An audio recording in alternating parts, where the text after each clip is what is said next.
네, 오늘 우리가 함께 보실 말씀은 하나님을 믿으라 라는 제목의 말씀으로 우리가 함께 나누려고 합니다.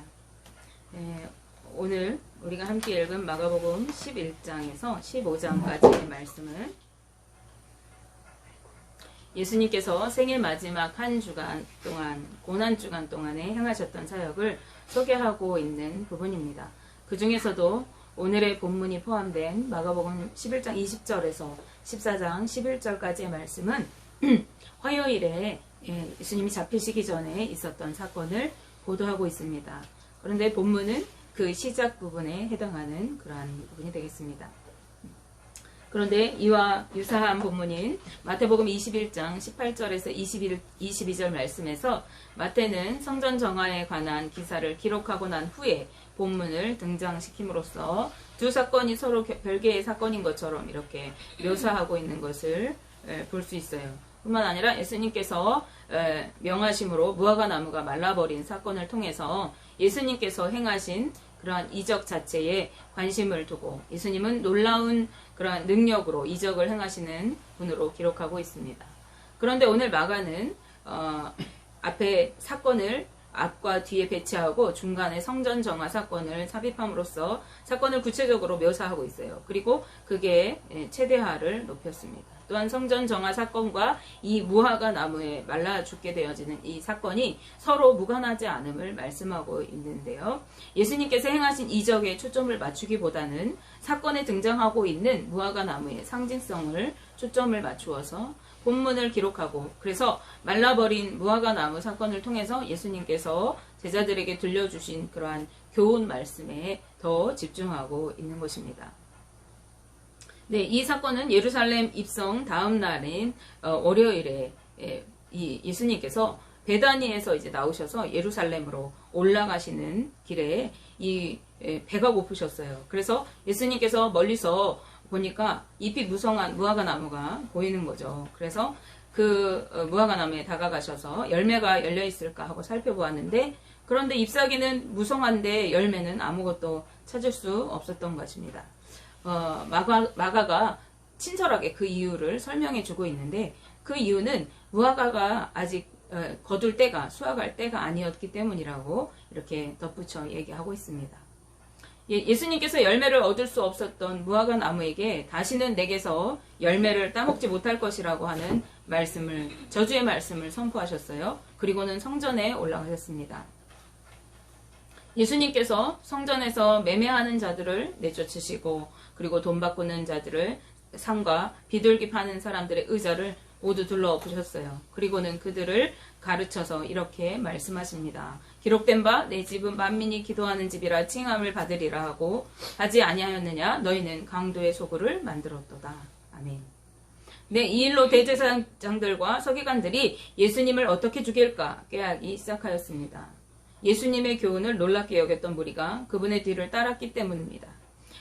예수님과 제자들은 날이 저물었을 때 다시 성 밖으로 나가셨어요. 그 성에는 지난주에도 말했지만은 6월절을 지키기 위해서 수많은 사람들이 모여들었고 인파가 많았어요. 그래서 예수님과 제자들은 성 밖으로 다시 베다니 쪽으로 아마 나가시지 않았을까 생각돼요. 성 밖으로 나가셨다가 그 이튿날, 다음 날에 다시 성으로 이렇게 들어가시려고 지나가는 길이었습니다. 그런데 어제 예수님께서 말씀하셨던 그 무화과 나무가 뿌리째 마른 것을 베드로가 발견합니다. 그리고 어제 예수님께서 그 말씀하셨던 것이 생각이 났어요. 그래서 예수님께 말씀합니다. 주님 보십시오. 주님께서 저주하신 저 무화과 나무가 말랐습니다. 네, 그러나 예수님께서는 대수롭지 않게 말씀하십니다. 11장 22절에서 23절 말씀이에요. 예수께서 그들에게 대답하여 이르시되 하나님을 믿으라. 내가 진실로 너에게 이르노니 누구든지 산더러 들리어 바다에 던져지라 하며 그 말하는 것이 이루어질 줄 믿고 마음에 의심하지 아니하면 그대로 되리라. 아멘. 예수님은 제자들에게 또 이어서 말씀하세요. 24, 25절 마저 보겠습니다. 무엇이든지 기도하고 구하는 것은 받은 줄로 믿으라. 그리하면 너희에게 그대로 되리라. 서서 기도할 때에 아무에게나 혐의가 있거든 용서하라. 그리하여야 하늘에 계신 너희 아버지께서도 너희 허물을 사하여 주시리라. 네. 그런데 말씀에서 잘 이해가 안 되는 부분이 있지 않으신가요? 네, 제가 말씀을 읽다 보니까 오늘 말씀에서 예수님께서 행하신 일과 그리고 하신 말씀들에서 제가 상식적으로 이해하기 어려운 부분들이 몇 가지 있어요. 먼저 예수님은 왜 아직 무화과 열매를 수확할 때가 아닌데 열매가 없다고 그 무화과 나무를 저주하셨을까 하는 것입니다. 나무 입장에서는 이건 얼마나 억울한 일이겠어요. 아직 열매를 맺혀서 익힐 때가 아닌데 내가 열매를 못 맺었다고 주님께서 저주해 버리신 거죠. 그런데 무화과 나무의 특징을 알면은 조금 그 예수님의 선택이 이해가 된다고 이 주석가는 얘기해요. 왜냐하면 무화과 나무는요, 특성상 잎과 열매가 함께 이렇게 열려지는 식물이라고 합니다. 따라서 예수님께서는 아직 철이 아니어서 익지는 않았다 하더라도 이 잎이 무성한 만큼 열매가 맺혀 있어야 할 그 무화과 나무에 열매가 하나도 맺히지 않은 것을 보시고 그렇게 하신 것입니다. 그런데 이것은 또한 의도적으로 그렇게 행동하신 것이기도 합니다. 왜냐하면은 예수님께서는 믿음에 관하여 제자들을 교훈하시기 위해서 이 무화과 나무를 도구로 사용하시려고 이렇게 행하셨던 것입니다. 잎만 무성한 무화과 나무는 전통과 형식만 남아있는 기독교를 상징적으로 보여주는 것입니다. 이것은 이어서 등장하는 성전 정화의 그 모습, 성전 정화하는 그 장면에서 등장하는 교회의 모습에서 우리가 확인할 수 있어요. 당시 성전에는 제물로 쓰일 동물을 파는 이들과 그리고 성전세를 위해서 일반적으로 사용했던 로마 화폐를 이제 성전에서 통용되는 유대 화폐로 환전해주는 자들로 가득했습니다.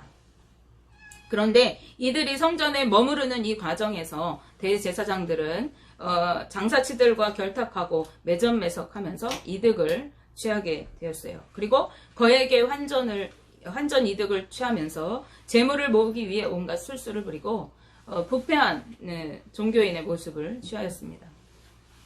성전에서 이렇게 매점매석하고 폭리를 취하는 이러한 일에 몰두했던 그 종교 지도자들, 그런 모습으로 볼 때에 성전에서 드리는 예배마저도 그 의미는 퇴색된 지 오래였을 것이에요.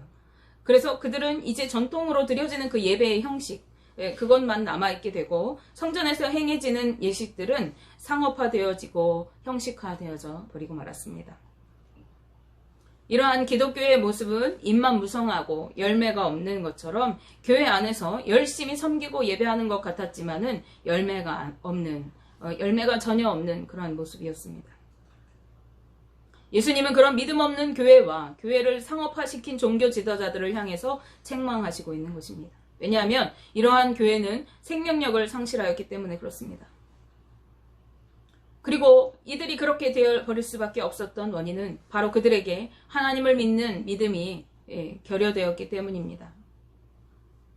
이제 예수님은 더 이상 생명력을 상실한 교회를 대신해서 예수님께서 다시 세우실 새로운 믿음의 공동체, 새로운 교회는 바로 하나님을 믿는 공동체로, 믿음의 공동체로 세워가실 것을 계획하고 계십니다. 하나님의 교회 구성원인 성도들에게는 반드시 믿음이 필요함을 강조하고 계신 것이에요. 그러기에 예수님은 제자들에게 하나님을 믿으라라고 말씀하십니다. 이것은 다른 말로 믿음을 가지라 하는 것입니다. 그런데 시제가 현재형으로 되어 있습니다.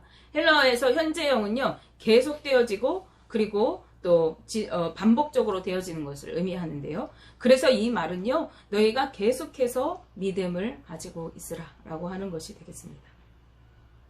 마가는 이 사건을 의도적으로 기록함으로써 하나님의 이적을 경험하기 위한 필수적인 자세이면서 또한 구원으로 인도하는 유일한 원동력은 믿음인 것을 강조하고 있는 것입니다. 하나님을 믿을 때 너희가 이 산더러 들리어 바다에 던져지라고 말하고 그대로 믿으면 그 일이 이루어질 것이라고 말씀하십니다. 여기에서 들리어 던져지라라고 번역된 단어의 원뜻은요, 너는 들리어, 너는 들어 올려져라, 그리고 너는 던져져라 라고 하는 그러한 뜻이라고 합니다. 누군가에 의해서 산이 들려 올려지고 그리고 누군가에 의해서 던져지게 될 것이라는 얘기죠. 이때 산을 들어 올리고 그리고 산을 던지는 행동의 주체는 누구 있겠습니까? 그것은 바로 하나님이십니다. 즉 우리가 믿음 안에서 구하면 하나님께서 일하신다고 하는 말씀입니다. 산을 들어 올리시고 바다에 던지신다는 말씀입니다.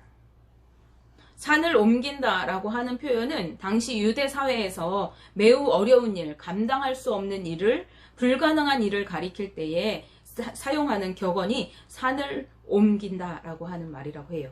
그래서 어려운 문제를 잘 해결해주는 그런 율법 선생을 산을 옮기는 사람이라고 이렇게 부르기도 했다고 합니다. 그런데 오늘 표현된 이 말씀은, 예수님의 말씀은 이 격언을 이용한 말씀인데요. 즉 하나님의 뜻 안에서 믿음으로 의심 없이 기도하는 사람에게는 불가능할 것 같은 일이 없음을 말씀하시는 것이에요. 하나님 안에서 기도하고 믿는 사람은 반드시 그 일이 이루어진다고 하는 것입니다. 그런데 믿는 것과 의심하는 것은 뚜렷하게 대조를 이루고 있어요. 아니하면이라고 해당하는 매라고 하는 헬라어는 뭐뭐하지 않고 뭐뭐하다라는 그러한 뜻을 나타내는 것이라고 합니다. 우리는 반드시 믿는 것과 의심하는 것 둘 중에 하나만 선택할 수 있습니다. 중간 상태는 없어요. 믿기는 믿지만이라고 말할 수 없는 거예요. 또한 믿음은 현재형이어야 한다고. 그래서 이 본문에서 주로 사용되어지는 동사들은 다 현재형으로 쓰여지는 경우가 많이 있어요. 다라고 하기는 좀 그렇지만 대부분이 그렇습니다. 믿고에 해당하는 단어도 현재형으로 쓰여졌어요. 그래서 계속이나 반복의 개념을 갖고 있어요. 그래서 즉 믿음은 항상 우리가 살아가는 현재의 시점에서 필요한 것이지, 과거에 가졌던 믿음이라든가 미래에 내가 가질 믿음은 오늘날 나에게 능력을 주지 못합니다. 과거에 내가 이렇게 믿었었는데 그것은 나의 지금의 삶에 아무런 영향도 주지 못해요. 또 나는 앞으로 믿어갈 거야 라고 하는 것도 마찬가지입니다. 그리고 이러한 믿음은 도중에 식어지는 것이 아니라 계속 유지되어야 하는 것을 말하고 있습니다. 현재형이 그런 의미라고 했죠. 계속 반복되어지고 그리고 또 유지되어지는 것을 의미합니다. 근데 말씀을 읽다 보니까 두 번째로 의아한 것이 있어요. 하나님을 믿으라고 하시면서 기도에 관한 이야기를 하시는 것입니다. 믿음은 기도와 연결되게 되어집니다. 하나님을 믿는 믿음 안에서 기도할 때 우리는 하나님의 이적을 경험하게 되어집니다. 11장 24절 말씀에 그러므로 내가 너희에게 말하노니 무엇이든지 기도하고 구하는 것은 받은 줄로 믿으라. 그리하면 너희에게 그대로 되리라 라고 말씀하십니다. 믿음이 있을 때 우리는 기도하고 구하게 되어집니다. 내가 기도해봤자 아무 소용이 없어 라고 믿음이 없으면 기도하지 않게 되어지는 것이죠. 그런데 기도하고 구하는에 해당하는 단어도 모두 현재 시제로 쓰였습니다. 따라서 이 말씀도 계속 기도하고 계속 구하는 이라고 번역할 수가 있겠습니다. 기도하고 구하되 항상 계속해서 기도하고 구해야 하는 것입니다. 그리고 또한 기도한 것은 받은 줄로 믿으라고 하십니다. 이것도 현재 시제로 계속해서 믿으라는 의미가 있습니다. 그런데 어떻게 믿으라고 하십니까? 받은 줄로 믿으라고 하십니다. 즉 기도하는 자가 이미 받았음을 계속해서 믿어야 한다는 것입니다. 그러면 그대로 될 것이라고 말씀하십니다. 그대로 되리라 라는 것은 될 것이죠. 지금 된 것이 아니에요. 이제 이루어질 것입니다. 그래서 미래형입니다. 아직은 되지 않은 것인데, 다시 말씀드리면 지금 현재 내가 기도하고 구하고 내가 받은 것으로 믿어야 합니다. 그러나 구한 것이 이루어지는 것은 언제예요? 미래 시점에 이루어지게 되어지는 거죠. 그런데 우리는 아직 이루어지지도 않았는데 구했기 때문에 믿어야 된다는 거예요. 그런가 하면은 받은 것은 언제예요? 이것은 오히려 과거 시점입니다. 이미 받았대요. 그래서 즉 기도하고 구한 것이 언젠가는 반드시 이루어질 것인데 그것은 하나님의 능력 안에서 이미 받은 것으로 믿는 믿음 안에서 이루어지는 것을 보여주고 있어요. 그래서 현재 눈앞에 아무것도 이루어진 것이 없어 보일지라도 계속 믿음으로 구해야 한다는 것을 의미합니다. 하나님은 언제나 우리에게 구한 것보다 더 좋은 것으로 채워주시는 그러한 분이시기 때문입니다. 이런 사람들은 이렇게 고백하며 찬양할 수 있겠죠. 이 눈에 아무 증거 아니 배워도 믿음만을 가지고서 늘 걸으며 이 귀에 아무 소리 아니 들려도 하나님의 약속 위에 서리라. 아멘. 그런데 마지막으로 의아한 것이 또 있습니다. 기도를 말씀하시는 것까지는 그래도 이해할 수 있을 것 같은데 용서에 관한 말씀으로 결론을 맺고 계시다는 것입니다.